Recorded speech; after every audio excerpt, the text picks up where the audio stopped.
What is up, everybody? This is Adam. Welcome back to Fouled Out. In this episode, Matt and Clint are going to be jumping on to talk about the Celtics probably winning the NBA Finals. They're up 3-0 as we record on June 13th. What does that mean for the legacy of this 2023-2024 Celtics team? What is going on with Luka Doncic and the whole media? And seems like the whole NBA community kind of turning on him. Along with who should be finals MVP, and then some other thoughts for the upcoming offseason. Before we get started, just a reminder, you can reach out to us, fouledoutsports@gmail.com. Really appreciate you guys listening, and we would love to hear from you.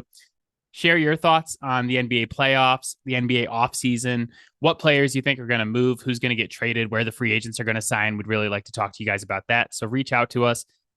Fouled Out is available on Spotify, Apple Podcasts, Pocket Cast, Overcast, anywhere you get your podcast, and now available on YouTube. If you search Fouled Out Sports, our entire backlog of 185 podcasts is available on YouTube. It'll be 186 after today. So that'll go out on all of those apps for you to listen to the podcast. And then if you're a YouTube listener, we are there now as well. So go check us out on your platform of choice. Reach out to us on Gmail. But for now, let's grab Matt, let's grab Clint, and let's talk about the Celtics being up 3-0 in the NBA Finals. Let's go.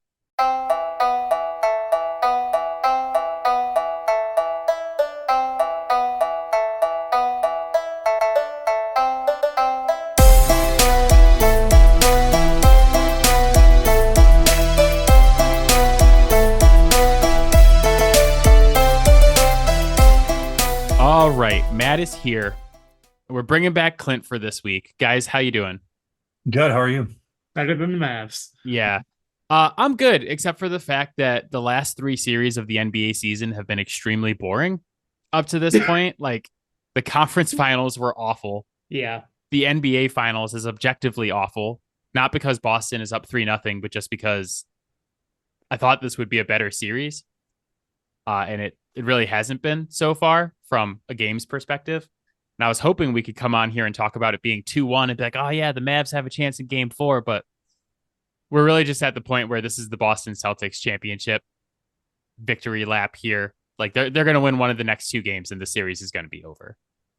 That said, instead of talking about the NBA today, Matt and I are just going to be completely silent, give Clint the floor for an hour and let him talk about all the changes he would make to the WNBA.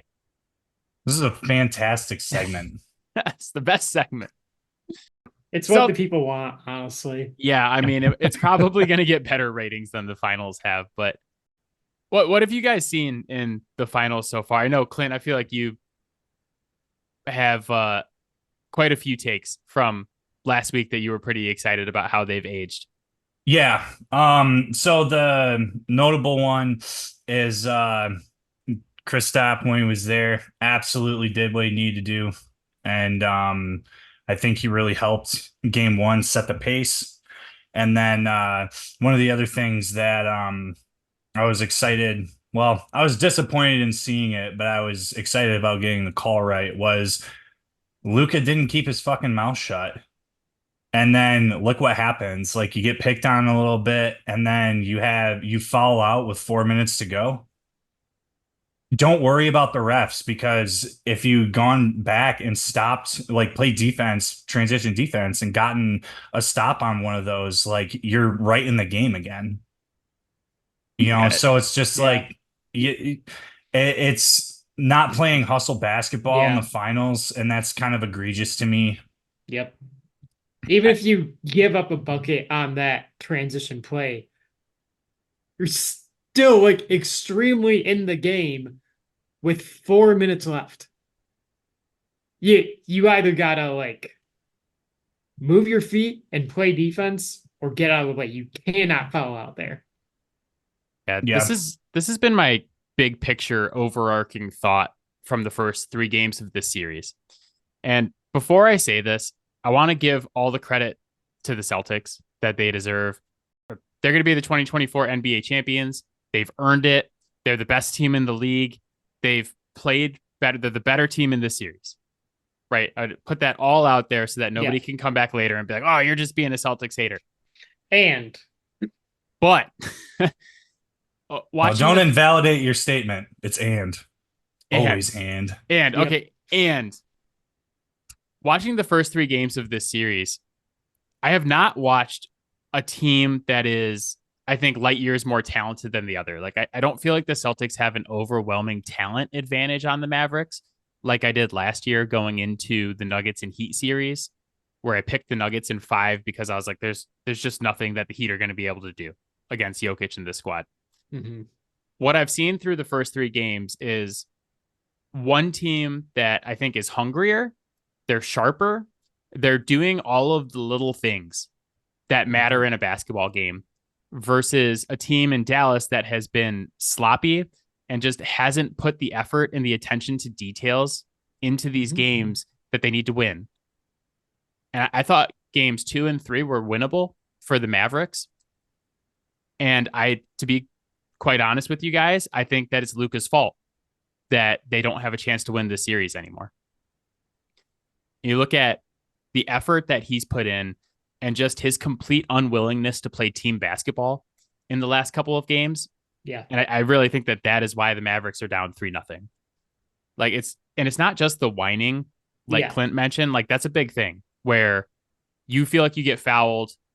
They didn't call it. And so instead of getting back on defense, you're laying on the floor crying to the refs and Sam Hauser's hitting an open 3 on the other end. But it's all of the little things. It's like there was a play in game 3 where Luka is defending Drew Holiday, who's just in the corner of the court. And his team the Mavericks are working their ass offs on a defensive possession. They're switching. They're playing really good defense. They force a bad shot out of Tatum. Tatum misses the shot. And then Drew Holiday flies in from the corner and Luka doesn't even turn to look at him or box him out. And Holiday gets the rebound and lays it in and just invalidates every single thing that the Mavericks have done up to that point. Beyond that too, every time that the Mavs have had a lead and kind of like had the advantage in a game, that surge from the Celtics comes when Luka comes off the floor. And it's not like there's an entire lineup change. What I've seen largely is Luka and Kyrie, both of them. I'm not going to let Kyrie off the hook here because he's doing the same shit. Seem to have amnesia specifically to the concept of passing the ball.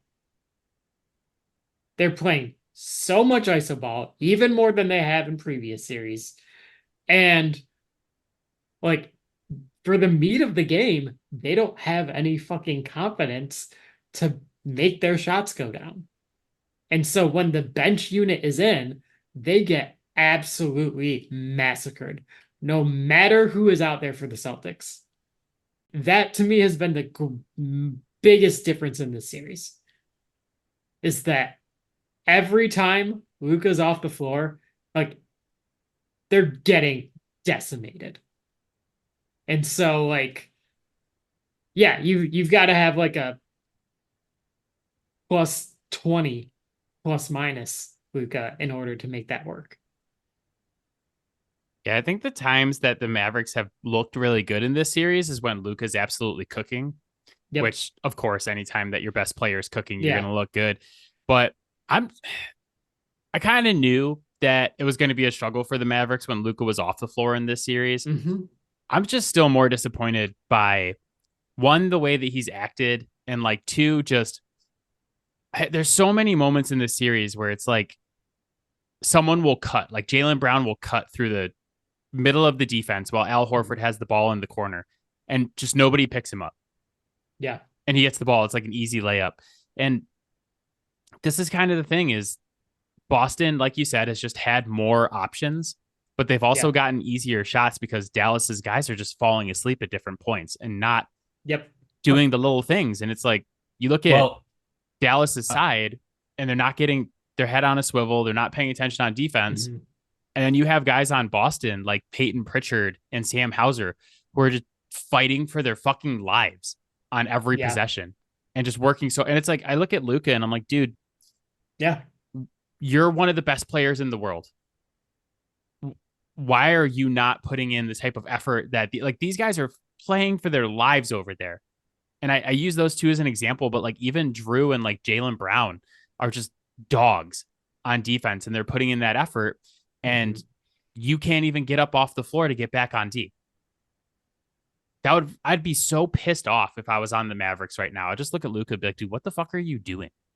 So I do want to point something out that I think is really, really important. There was a possession, I believe, in the third quarter where the Celtics switched the court 2 or 3 different times. I think it was 6 passes in total, where it touched pretty much everybody's hands. And then they got like an easy shot out of it. And it's like, okay, you can't do that, especially when you have like some guys to keep you honest in the paint, which the Celtics have been doing a really good job of. Like, I think that given the like Kyrie's ball handling skill, like a one-on-one matchup with him should always be in his favor, and you should always honor him driving to the basket, which is what they do. But I just feel like at the end of the day, when it mattered, Boston hunkered down and had like the hustle plays, smart plays that like kept them from shit in the bed last night. Yeah, honestly, it's funny because a lot of the breakdown we did last week going into this series was like, the Celtics, can they quit the isolation ball? Can they like play as a team and punish the switches and like stay disciplined and blah, blah, blah. And all of the things that we criticize the Celtics for are also all of the things that the Mavericks have done so far in this series, where like last night was such a good example. So between game 2 and game 3, Kristaps has some freaky leg injury where something happens and a tendon comes loose and it like some disgusting description. Just needs to get it screwed back into place. Yeah. Ugh. And he's not made of organic material at this point anyways. No, but there was just a feeling going into the game 3 last night where it was like, wow, it really feels like this series might have turned with Kristaps being out because he was so good for stretches of game 1 and game 2. And then game 3 starts and the Mavericks are just getting whatever they want inside. And they're absolutely dominating the Celtics. And then all of a sudden, it's like ISO 3 out of Luka. They stop going inside. They stop playing team basketball. Yeah. Which they weren't given a reason to. I want to point that out. And part of my issue with all the ISO ball that they were playing is like there were moments early on in that game where their role players got open looks from 3 and they weren't hitting them, but they're not hitting them because the majority of the quarter on offense, they're standing there watching their teammates dribble the ball. Yeah. They're not playing basketball. They're just watching it. And I want to correct something I said too. So they didn't play good help defense the entire game. That really came after the first spurt that got themselves back out of the hole. At the beginning of second quarter or whatever. So, but the fact of the matter is they adjusted, and there were several times where they should have, the Mavs should have made the extra pass or, done like dribble penetration, try and kick out, but like they were content with living and dying by a 3-pointer, and it fucking killed them last night. Yeah. Well, this was the thing is like that quarter felt like the best quarter the Mavericks played in this series so far. And Clint texted us at the end of the quarter and he's like, and it's a 1-point lead. I was like, I looked at the score. I was like, God, how is it only a 1-point lead? And you look at like Luka's 1 for 5 from 3. I'm like, why are they taking so many threes when these guys are like just dunking the ball every time down the court? So yeah, we were really critical of the way that we thought the Celtics may play in this series, and all of the things we said the Celtics might do wrong to lose this series, the Mavericks have done wrong. And it's been a major point of contention. I just like, I'm watching this and I'm watching Luka and looking at a week ago, people were talking about like, oh my God, Luka's the best player in the world. And I know on this pod, we were still big Jokic, but I was thinking about where I'm going to vote everybody in the top 30. And after the Western Conference Finals, I was like, I think it has to be Jokic and Luka. And after 3 games in the series, it's like, man, is it Giannis at He number he's two? Is he's it like opened I the don't. door. Yeah, Yeah. he's opened the door. And then I'm not. I think I'm gonna have to take some time to really think about it. But like he had the chance to solidify himself there, and he's just gone the opposite direction. I mean, it goes back to a problem that Luka's always had, and he always will have. He's fucking soft. Like, that's just a fact of the matter of it. Like, I don't think that I've seen an awful lot that would indicate to me that like Luka Doncic is like mentally fucking tough. You know, if that were the case, he wouldn't be bitching to the refs every other time like he gets checked or whatever. And his like attitude towards the game doesn't scream to me like I'm trying to dig this out. It's like you've already rolled over. so You here's guys got my I your asses kicked game one, and then it's like your feelings were hurt or something, and you just haven't done what you need to do. I would use a different adjective. I don't think he's soft because he actually does play the game a lot more physically than a lot of the perimeter stars in this league. Yeah, but if a bad But game's gonna but put you in your place. he is immature. No, yeah. That's what I think I see more than soft. It's funny you say that because I literally have written down in my notes, when is this guy going to grow up? I do think Luka has that competitive edge, Yeah, but the 100%. word, I don't know if I would say soft. I think I would question his dedication. And my thing with Luka is I just look at him and I'm like, okay, I feel like if Jaylen Brown and Jason Tatum lose this finals, it's going to be devastating for them. I don't know if I feel like Luka is going to care that much if he loses, like when he loses this finals. And I just look at him, I'm like, okay, you've been in the league for 6 years. You've been all NBA first team for 5 of them, and you were rookie of the year in the other one. You're just an amazing player. But I look at his body compared to Jaylen Brown and Jason Tatum, who are just, both of them are built like brick shit houses, right? Those guys are fucking jacked.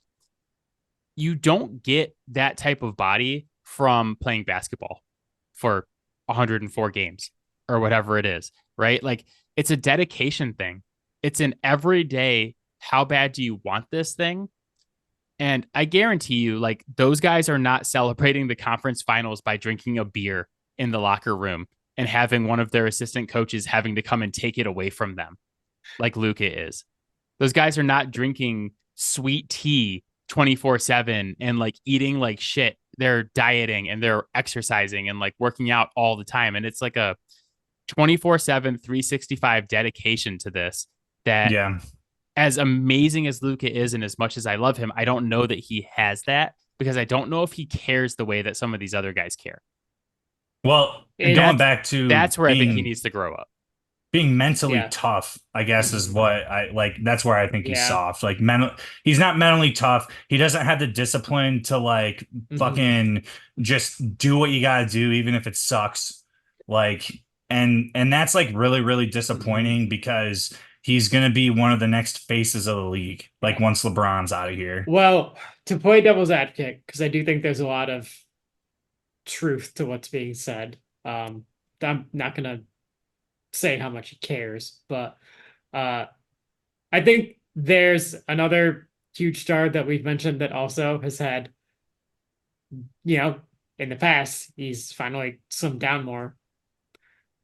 But like Jokic was also a guy that like did need to work on his body, and it took him a while to get around to doing it. And I do think that it's not really a coincidence that these are both guys that played overseas, came over, immediately had a lot of success, didn't seem to think it was a big deal because obviously they're doing really well.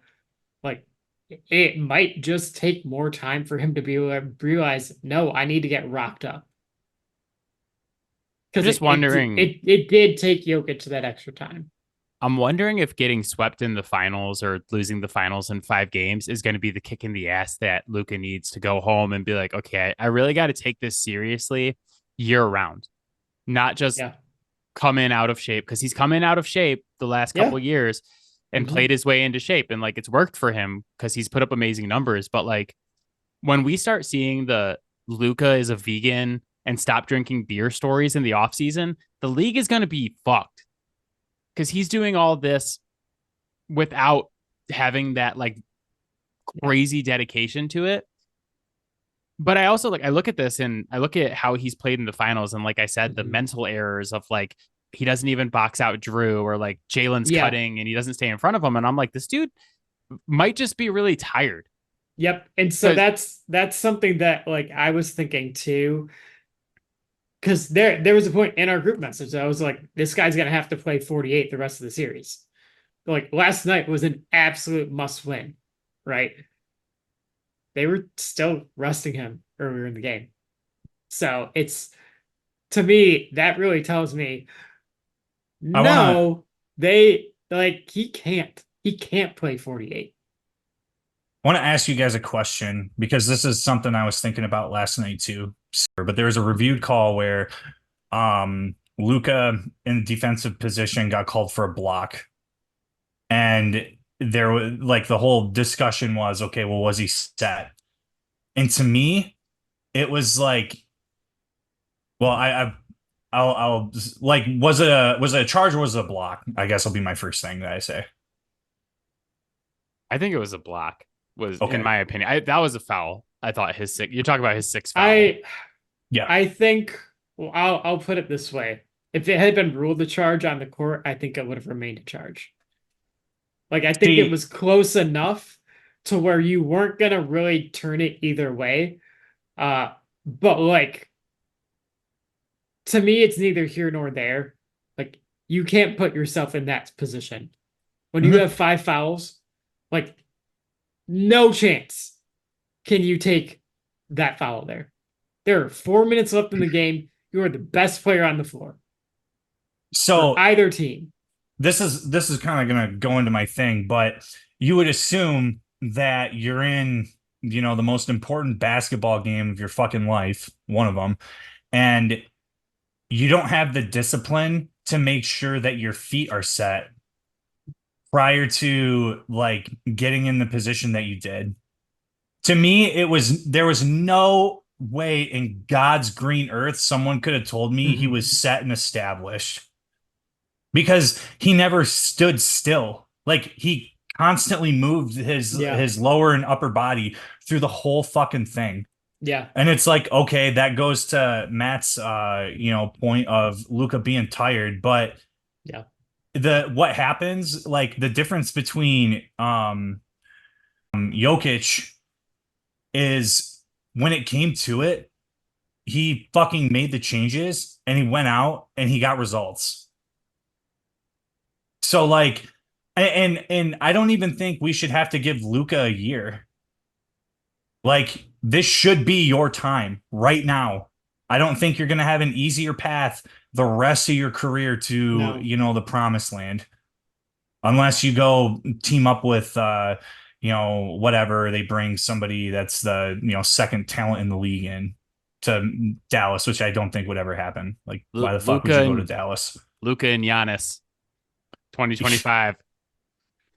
But I don't understand how you have somebody who's been in the situation, won one and lost one, who is just like a fucking space cadet. I don't know where the fuck Kyrie's been. And yeah, he showed out yesterday, but what did it result in? Well, he showed out, but like honestly, he was no different than he's ever been. The only difference is that the shots went in. Yeah. He was making, as the announcer said, tough shots, right? But also a number of those tough shots were just bad shots.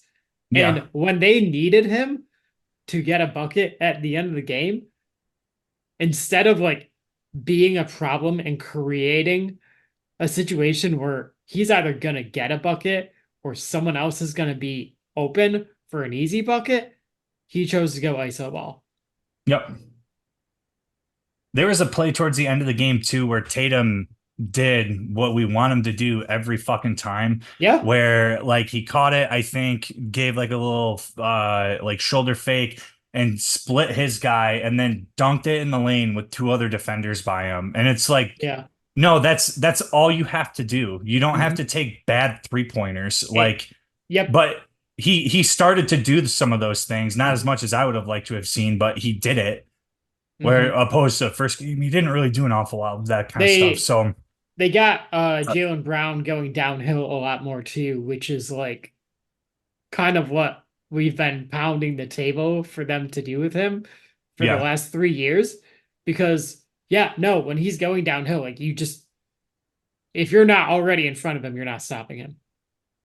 We've spent the first half hour of the pod bitching about Luka and the Mavericks.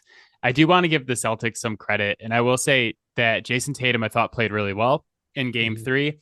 He struggled shooting in game 1 and 2, but I thought he did a lot of really good things Mhm. while he was struggling shooting, so I'll give him credit there. But I'm just going to say that when the Celtics win the championship, I swear to God, if Jason Tatum recreates the famous Kobe Bryant picture of him in the locker room with the championship, I will lose my goddamn mind. I can't. I can't with this guy and Kobe Bryant anymore. I as well as Tatum played, I think that he deserves a little bit of like, dude, you don't have to settle for the fucking stupid outside shots. Yeah. Like there's a mismatch a lot of the time. Mhm. You're heavier and you're taller than the guy who's like switching or whatever. Just fucking drive it down his throat, please. Like, and I can appreciate not wanting to get banged up or banged around or, the risk of injury and stuff. And it's like, okay, but your shooting percentage goes up, your team gets excited. Like, it's okay. You don't have to take 10 threes a game. I don't even know Well, how many he took last night, but there's never a better time of year to say, fuck it, I don't care about the injury risk than the literal NBA finals. yeah, Like, this is what you are playing for. You're like, if you get hurt, like, what? You're gonna miss the game that you're already playing for? Like, yeah. wouldn't you Yeah. rather just win it? Jason Tatum was 4 of 13 from 3 last night. So, yeah, Yeah. like just pump fake and for the love of Christ, please go in. And I think Drew Holiday's been awesome like this series too. I don't know how many turnovers he had last night, but he's done a really good job protecting the ball.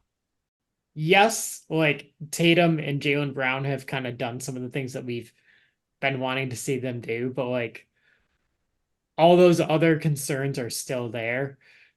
The reason that this series is 3-0 is Drew Holiday, Kristaps Porzingis, Hauser, like Yeah. Pritchard, like all the role players, although role players is probably underselling Drew Holiday. It like they're who have made this series what it is. Yeah, I got to give a shout out to my dad real quick because after the last podcast, he texted me and he's like, "You guys spend so much time talking about the stars of these teams." And he's like, "The Celtics are going to win this one in 5 because this is a team game and they have a better team." And I was like, yeah, the other team's got Luke. He's the best player on the court. And that's usually how it turns out. But Yeah. my dad's right on this one is that like it has been Holiday and Horford and White and all like Hauser and all these guys. Mhm. Has it been Kristaps? I don't know. Well, Because it was game one. I texted you guys this yesterday before the game because I wanted to get it out there for I still don't posterity. buy it. The Celtics net rating without Kristaps on the floor is actually slightly better than it is with him on the floor through 2 games in the series. So going into game 3, I saw the Celtics were plus money odds because Kristaps was out, and I was like, dude, I'm actually going to take this because they're statistically not that much worse. And when I made my pick for the series, I completely ignored all the statistics because I got mind fucked by Patrick Mahomes in the Super Bowl, which I should just be able to accept the fact that it's Patrick Mahomes and that nobody else is Patrick Mahomes. So I should have ignored it, just followed the stats. So I followed the stats for last night and it turned out pretty good in the end. But yeah, I mean, it's been a team game for them. Here's a question for you guys, though. Who is your finals MVP right now? I mean, I don't think he'll get it, but I think it's Drew. I think it's Holiday. I would say Jaylen Brown. I Yeah, think he's done enough of the important things right, and he's made plays on both sides of the ball. Um, and he seems to be like the spark plug for the team. I mean, if you see him getting excited, everybody else is. They're enjoying what they're doing, and that's normally when they're running the score up. So yeah, I would say Jaylen Brown right now as well.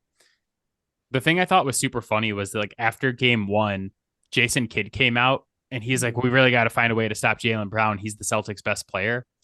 And everybody's like, oh man, Jason Kidd with the mind games. He's trying to fuck with Tatum and blah, blah, blah. Can we look back at it after 3 games and just say, That might like, just be true. he was just legitimately concerned about stopping the Celtics' best player, which is Jaylen Brown? Yeah. I don't think he was playing mind games. He was just like, dude, this guy's the best player on the Celtics. We have to find a way to stop him. And like, I really don't know if Jason Kidd knew that was going to be a controversial statement when he said it.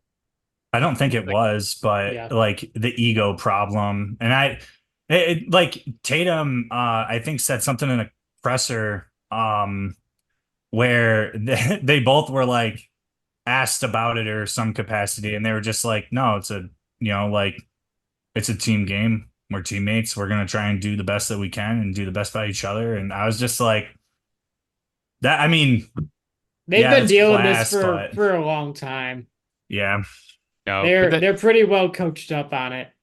the thing that was so funny though is that when they asked Drew Holiday about it, he's just like, yeah, man, Jaylen's our best player. It's like, this is going to be a controversy. And that's why he's my MVP. Yeah. It ended up not mattering, but I kind of, Yeah. at this point, my dad was, I was talking to my dad this morning and he's like, is Jaylen Brown the MVP of the finals? And I was like, well, right now, yeah. And he was the MVP of the Eastern Conference Finals as well. So my dad's like, well, where are you going to vote him in your top 30? And he said, ahead of he's Tatum. like, well, that's the thing. He's like, I'd rather have 2 guys in the top 10 than like 1 guy in the top 5 and then have to deal with Kyrie. And I'm like, guys, my dad's just like fucking on it in these finals. He's killing it. Come on the podcast, Dad, share your wisdom with the listeners. But yeah, I was like, probably going to have Jaylen and Jason in the top 10. I'm a little on the fence with Tatum. I have to really do some research and look at it, but I'm probably going to have Jaylen ahead of him right now, which is a take we had in the top 30, I think like 2 years ago when we did it. We did have that, and then we flipped it, and now we might flip it back. So I do think he'll be the MVP. Mm-hmm. The other thing I wanted to talk to you guys about, I feel like is really interesting with this series, is what the legacy of this Celtics team is going to be. I talked about this last week. They're tied for 3rd in regular season net rating, like 3rd best team ever. The 2 teams ahead of them are the 96 and the 97 Bulls, and they're tied with the 16-17 Warriors, who I think is the best basketball team of all time. They're 7th all time in playoff net rating. If you look it up, they're actually 8th, but the team that's number 1 is the 55-56 Lakers, who played 3 playoff games on their way to a championship. So I don't count them. But anyway, 4th all time in net rating in the regular season, 7th all time in the playoffs. They have a chance to have the 3rd best playoff record of all time. You have the aforementioned 16-17 Warriors who went 16-1, and then you have the 2000-2001 Lakers who went 15-1 back when round 1 was a 5-game series. They can be 16-2 if they sweep the Mavericks. And so like the statistical profile is like, yeah, this is one of the best, most dominant teams we have ever seen. And yet I feel like no one's going to give them credit for that until 15 years from now, when TikTok people are making the 2024 Celtics were a problem videos. Well, I mean, that's the thing is like right now, obviously, like the visual memories of actual games they've played are still there. So when you like look at the stats, it's like, okay, well, that doesn't really show up when you're beating the Indiana Pacers by 5. I think I think it's going to heavily depend on how they move forward in future years. If they continue to have like similar levels of success instead of getting Jimmy Butlered, or heaven forbid they like have to run into like Giannis in the second round and get knocked out. Like, I think that is going to, in retrospect, shape the legacy of this team. I think it's marred. Yeah. I mean, they didn't really struggle at all in the Eastern Conference. And I think that injuries obviously contribute to that and Mm-hmm. the whole 9 yards there. But like the East is weak. Yeah. And they dodged all of the teams that I think probably would have given them trouble on like the other side of the bracket. Mm-hmm. But it's just like, I when I see stuff like this, it's not like they're playing fully loaded teams. Yeah. Like the Heat's getting old or older. Mm-hmm.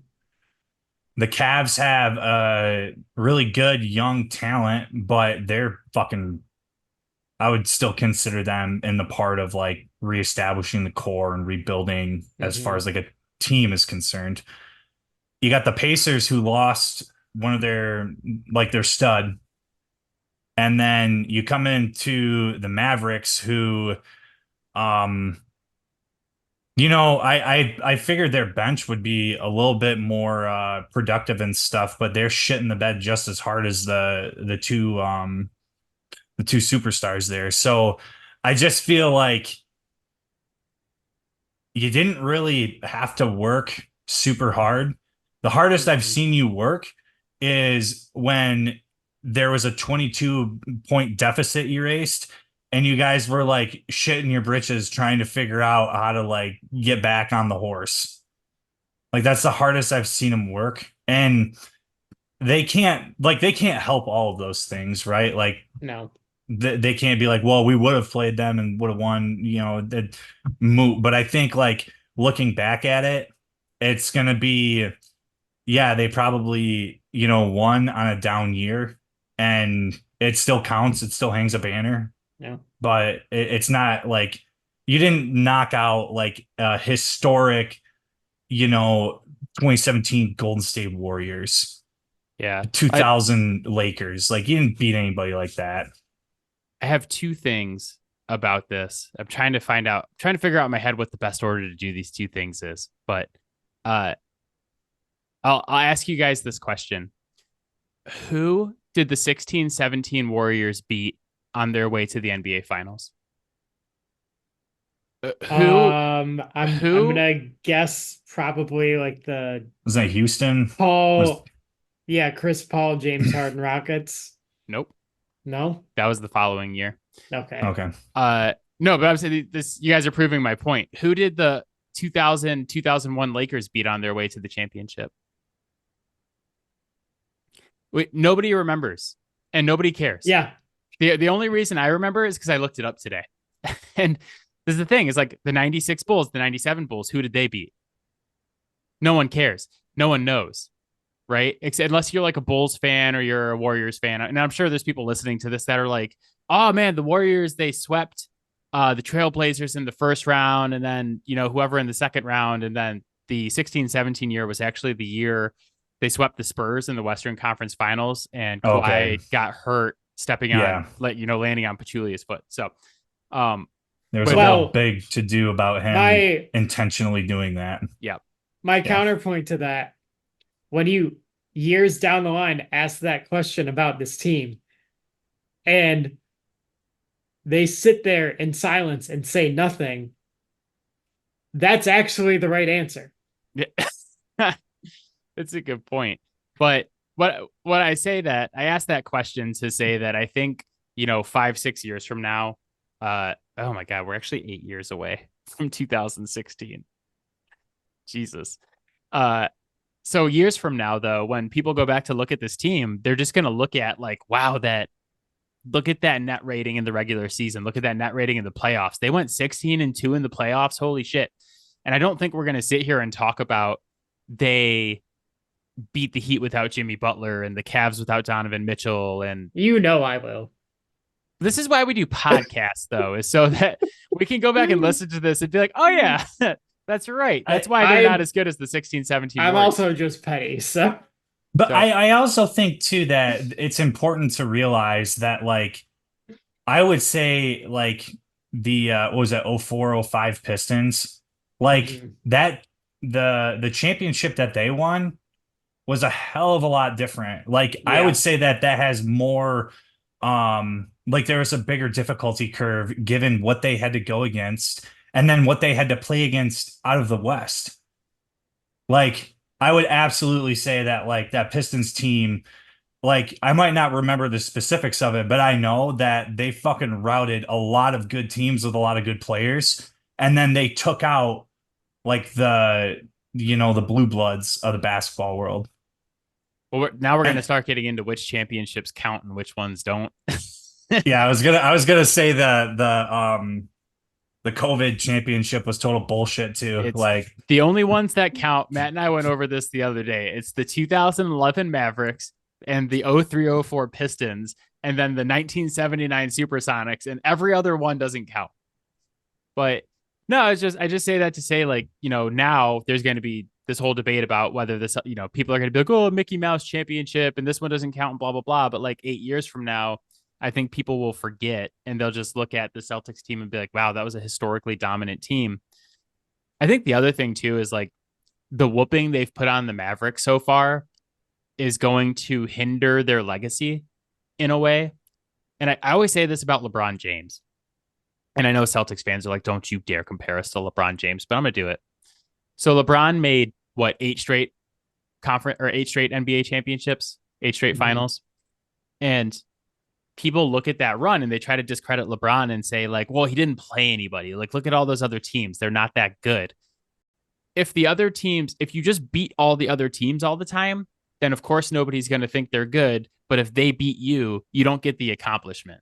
Right. So it's like, it's a catch-22 where the Celtics come in and dominate the Mavericks, and then everybody's going to sit here next week and be like, oh, yeah, well, actually, Luka played like shit and the Mavericks suck. And so it's a Mickey Mouse championship. But I want to remind people that 3 games ago, a couple of people sitting here on this podcast and also a lot of people in the media were saying like, oh, man, the Mavericks have a really good shot at winning this championship because they're a good team. That stuff gets forgotten because of the results. And the Celtics have just been better and hungrier and more disciplined and all of the things that matter in winning a championship. So, yeah, I think that there's room to say like, no, this isn't a Mickey Mouse championship, and say, I'm not particularly impressed. This isn't like a unique and special team. Like one team has to win every year. Two things cannot be true, Matt. You have to acknowledge them. No, so I just think that's interesting. And like people are going to start writing the think pieces as we get into the NBA offseason. Maybe I should just beat everybody and write the think piece right now. Just like I think it's most sarcastic think piece to ever be written. I think that's moot. And this basically just comes down to, okay, like the Celtics were just more mature. Yeah. Yeah. And well, you know what? The only thing that really matters is that banner 18 is going up in Boston. Right. And we can sit here and we can bicker about it. And I can go write my think piece that's going to sound super douchey. And like, we can all talk about, did they earn it or they had 4 series in front of them. They took care of business. They are the 2024 NBA champions. If anyone was going to blow the lead and have a colossal failure like that, it would have to be Boston. And they almost did it. in that game. Like, Clint's talking about blowing a 3-0 lead for the yeah. first time in NBA history. Well, they were like, what? Somebody's got to be the first. Yeah. That'll be the first thing that I'll say. And second, like I feel like Boston has been blessed with quite a few moments of like spectacular reprieve from God when they dug out against the Yankees and stuff. They're due for a bad one. I don't want that to happen, but if it does, you heard it here. Clint's like, just let the Mavericks win 2 in a row and then Celtics close it out in 6 so I can be right.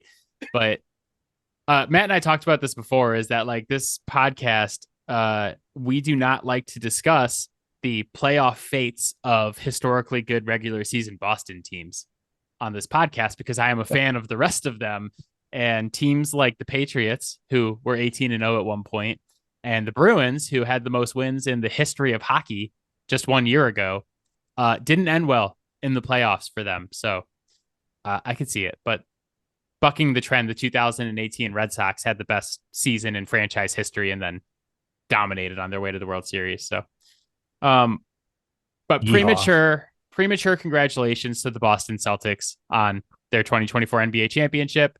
I feel bad saying this, but I don't feel like anybody cares. It's like, congrats. Okay, let's move on. I will say that if Boston blows this 3-0 lead, how poetic would it be for them to be the first one to do it after all the Boston fans last year? Or was it? No, it was 2 years ago. When they were... it was last year. They were down 3-0. Okay. Yeah. Yeah, ADHD timelines don't mix. Yeah, and like all the Boston fans were like, "Yep, we're making this 0-3 comeback," right? Knowing full and well that's never happened before. Hilarious to like be on both ends of that spectrum. Yeah. God, I don't wish that for Brown and Drew Holiday and those guys though. Boston fans will still tell you that if Jason Tatum didn't turn his ankle in Game 7, that they were going to be the first team to ever come back from 3-0. But I wanted to ask you guys a couple questions about the NBA offseason, because that's going to be the next thing we jump into the next couple podcasts. And I think this week has maybe been even more interesting off the court than it has been on the court. And I really wanted to get Matt's opinion. And actually, like, I think Clint, you'll be really good for this one too, but I really wanted to get you guys' opinion on Jimmy Butler and what's been going on with him, because he is not only flirting with WNBA rookie Cameron Brink on social media and on the court, but he has been flirting with the LA Lakers and kind of giving some hints that he may be trying to join LeBron James in LA. And I know especially Matt's a huge Jimmy guy, and I just want to know how you guys are going to feel when Jimmy forces his way to play with LeBron next season. That's going to be pretty gross. And honestly, I think it will be like all of 3 weeks before LeBron is like, I can't fucking be with this guy. Do we think LeBron's going to be back in LA next season right now? Because I think that is kind of on the fence. I don't think he will. I think that's probably coming to a close. But I mean, this is also LeBron James that we're talking about. I fully expect him to soak up every bit of publicity that he can get out of this. I was thinking about this recently because LeBron's one and only goal right now is to win another championship. Right? Really? I thought it was to play with his son in the league. Nah, his son's not going to play in the league. Be on the same roster. Yeah, he'll be on the same roster, and they'll be up by like 20, and they'll put them in together, and it'll be the victory cigar that what's his name, Darko was. Jesus Christ. God, yeah. The worst pick ever. But I was thinking about this because I was like, God, if LeBron is trying to win a championship and or play with his son, where is he even going next season to pull that off? You, it's Yeah. probably not Philadelphia, Miami. the other most vain place that he could probably go outside of New York. I don't care how many people you put on Joel Embiid's team. He's not making it out of the second round. Just not Good. happening. So New York Knicks was one that I was thinking about because it's got to be like, okay, who has the assets or the cap space to do like a Yeah. sign and trade or sign him and then still has a chance to have the guys around him to get it done. But like if you're the Knicks and you just had this magical season and you have all this awesome stuff going on, do you want to bring LeBron into that? Fuck no. So Well, they are a fucking bastion of bad choices or poor choices. So it's Yeah. possible. But if any sane person would be like, Father Time's undefeated and it's getting close for him to like smite LeBron James. So like there's no way that I could see somebody pulling the trigger on that and expecting anything good to come from it. I wouldn't put it past James Dolan to, you know, Yeah, blow but his he's really load and be dumb. like, yeah, let's do this. Like James Dolan is famous for bad decisions. yeah. Possible, but I don't want to see that happen. Like, I would rather have the Knicks be successful without having to sell their souls to the devil. I don't want that for Jalen Brunson Yeah, because agreed. I adore that player at this point. Like, If you were the Knicks, would you rather trade for Donovan Mitchell? Why do we got to trade? You don't have to do anything. But Donovan Mitchell is going to be on the market as a trade piece. It seems like that he's going to want to leave the Cavs because it's either him or Darius Garland is going. Darius Garland's come out and basically like his representation said that if Donovan Mitchell's staying here, then Darius Garland is not. And I think Donovan Mitchell has 1 year left on his contract and is not going to re-sign in Cleveland. So it probably makes sense that he's the one that's going to go.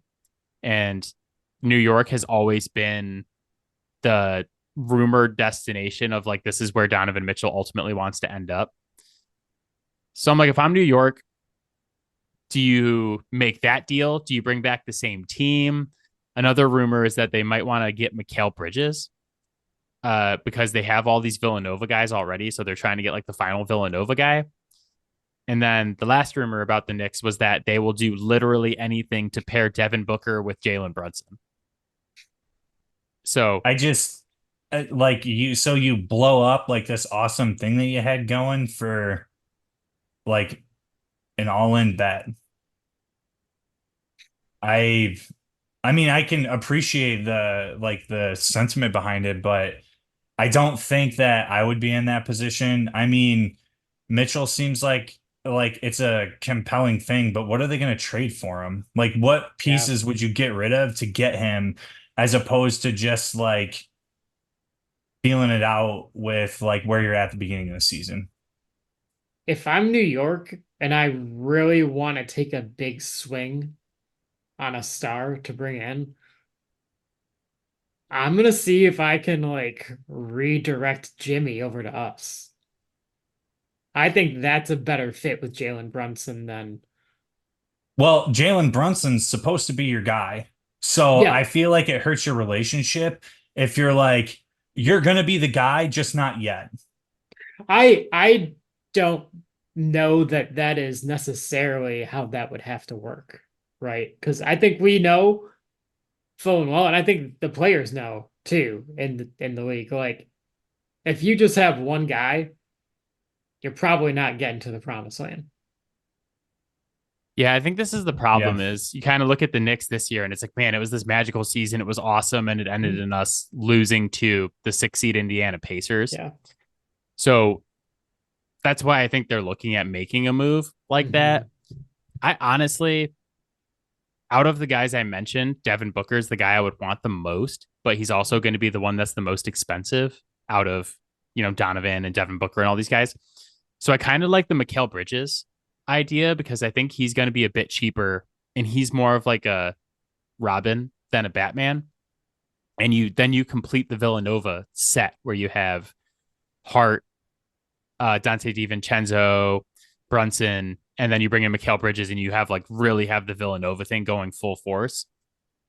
I'm just like, if I'm the Knicks, whatever trade I'm making, I'm trying to make sure that Julius Randle is a part of it to get him out because that guy is a problem and not in the good way in the playoffs. So, Yeah.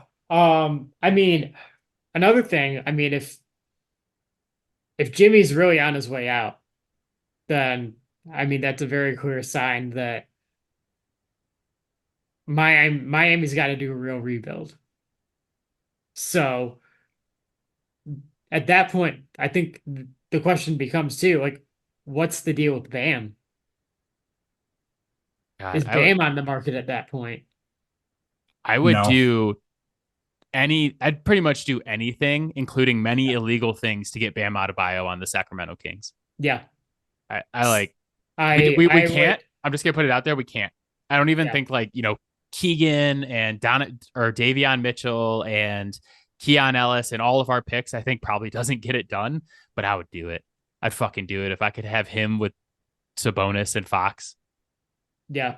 Kill for that. The other question I wanted to ask real quick, the Hawks are extremely likely parting with one of their two quote unquote star guards between Trae Young and DeJounte Murray. And there's been some smoke about Trae Young potentially going to the Spurs to play with Victor Wembanyama. Jesus Christ. Yeah, I hate that deal. I don't know how you guys felt about that potential pairing, or do you think the Hawks should keep Trae Young and trade DeJounte Murray, or trade both of them and rebuild? I mean, I'm not impressed with Trae Young. Like I've never seen anything outside of like his college stuff when the copium was being drank. But it's like I don't know. I think Greg Popovich, if anybody's gonna fix his fucking game, it's Greg Popovich, right? Like he can pretty much make anybody work in the system that he has because everybody respects him and they buy in. But otherwise, it's like, yeah, no, I'm not super interested in that. Yeah, I mean, he had that one Eastern Conference Finals run. And I believe that was the year that the Bucks won the championship, if I'm remember correctly. You are correct, sir. And like he was legitimately very good that postseason. Yeah. I was out back my basketball hoop practicing my floater because of the way that he was shooting floaters. I was like, I need to learn this skill. Yes. And you can like what I would have liked to have seen is like, all right, like that's my launching point in my career. Like I've proven I can do this in the most important games. And then what we've really seen since then is just more of the same Trae Young. You peaked in high school, kid. And like it, I mean, maybe that is what he needs is to go work with someone like Pop who like is gonna get in his ass and has the resume to command that kind of respect. Yeah. Yeah, I just that season was my favorite season, I think, of all time because the 76ers were the 1 seed and Trae Young beat them, proving my theory that Joel Embiid will never make it out of the second round. And then after the season was over, everyone was like, "Oh, are we sure that trading Luka Doncic for Trae Young was a mistake? Look at the Hawks, look at the run they just went on. Trae Young every bit as good as Luka Doncic." And that's where we had, my favorite shitty think piece of all time, the massive Reddit post about why Trae Young's actually not that much worse than Luka. And I was like, I'm going to lose my goddamn mind this offseason. So I'm glad that we're back to status quo here. But yeah, I kind of like, I was mentioning earlier that Darius Garland's representation has said that if the Cavs don't get rid of Donovan, then they're going to demand a trade. Kind of like Darius Garland for the Spurs, if they could swing that one more than Trae Young. I don't want anybody taking away from what Wemby does. I want complementary pieces to Wemby. But I look at the offseason, and it's really intriguing to me because you look at all the guys who could move. It's like LeBron James, Jimmy Butler, Paul George, someone between Donovan Mitchell and Darius Garland, Trae Young, DeJounte Murray. Like there's a lot of guys who could potentially be moving around this offseason.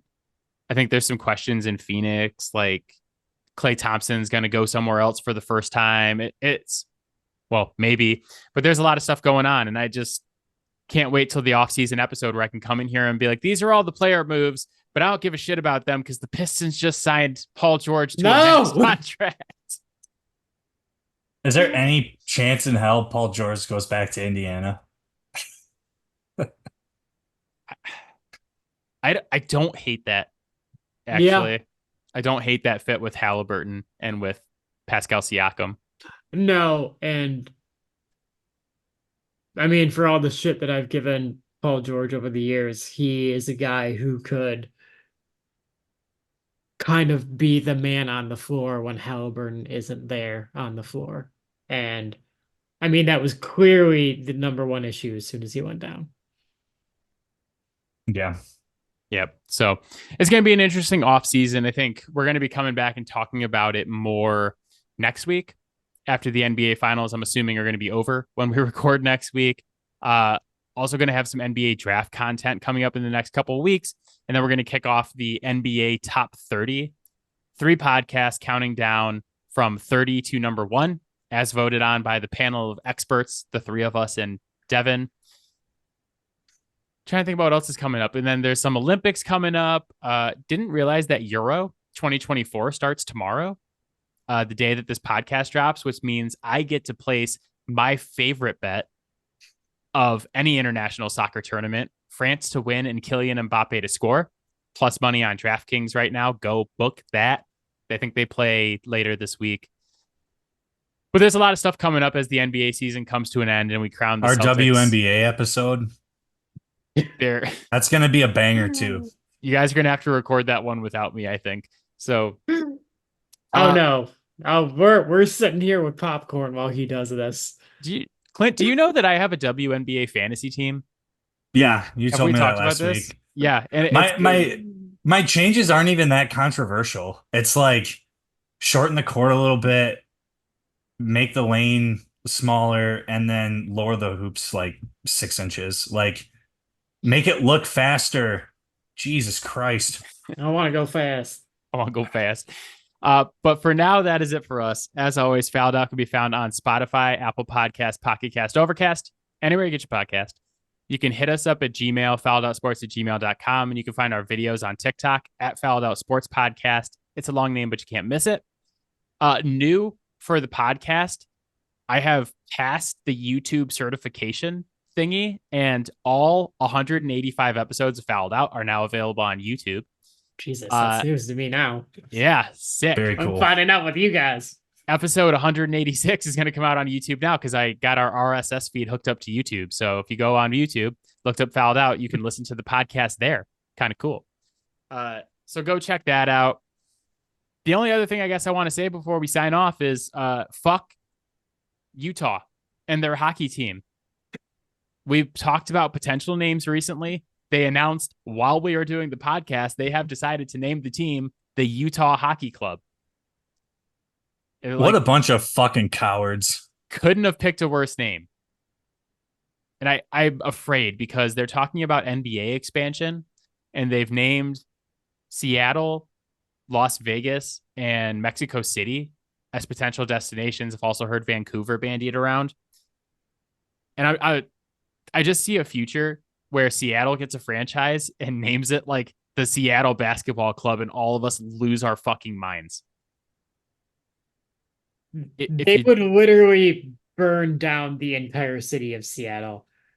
If you don't, they have been starving for that team back. Yeah, if you don't name it, at least the Sonics. Like Supersonics is one thing. I could live with Sonics. Yeah. No. Yeah, those are the only options. It can be different. I don't want it to be associated with that blue bastard. Sidebar. If the Mavericks are held under 100 points like tomorrow, I 100% believe Celtics won that game. Sorry, I was like distracted by something, but Oh, I can't. I'm trying to catch my breath because Clint's like, I don't want him to be associated with that blue bastard. I'm like, who the fuck is he talking? I'm like, he's not talking about Sonic the Hedgehog, is he? I am. I absolutely am. Yeah, think- that's another hour and a half discussion I'm doing with Yeah. one of my other friends, but I think Sonic is like so inferior as a platformer to Mario. It's fucking comical that people think it's an Well- actual good game. Like, I will never get off that horse. Like, Sonic sucks. Sonic the Hedgehog is the prototypical ring whore. Well, yeah. All he does is chase rings. I can sufficiently say that this is like the hottest take that I've never heard before. Is that someone hates Sonic Really? the Hedgehog? No, I've heard like Mario versus Sonic, but I've never heard someone like hate Sonic the Hedgehog this much. I feel Dude, like it's objectively worse in every measure. And I'm just like, there are these kids nowadays, and it's like the kids who are severe ADHD or, you know, whatever. There's like, they're peculiar, and they're like, oh man, I love Sonic. And it's like, what's so good about Sonic? We go so fast. And it's like, okay, are we appreciating the fact that like it's just a far cry away from anything that like Super Mario was when these games came out, and to this day?